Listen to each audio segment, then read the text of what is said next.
జీవితంలో 4 విధాలైన రుణాలుంటాయి పుత్ర. వాటిని తీర్చుకోవటం ప్రతి వ్యక్తికి అనివార్యం. పితృణం.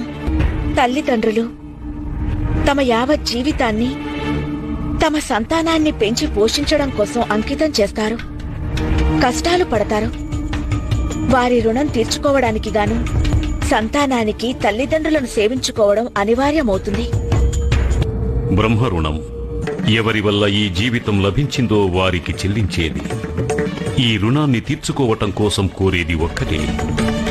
ఎవరైతే ఇంతటి పవిత్ర రూపంలో ఆత్మకు జీవితమిచ్చారు, అదే పవిత్ర రూపంలో తిరిగి వారి చెంతకి చేరటం.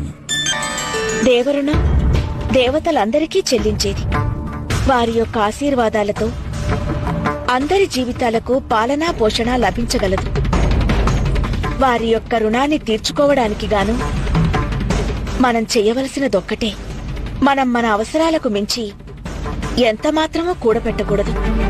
మనకు అధికమైన దానిని దాని యొక్క అవసరం కలిగిన వారికి అందచేయాలి.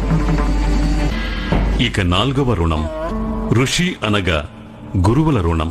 ఈ రుణం తీర్చుకోవటానికి ఏం చేయాలంటే, గురువుల ద్వారా సంగ్రహించిన జ్ఞానాన్ని దాచుకోకుండా ప్రతి ఒక్కరికి పంచి ఇవ్వాలి.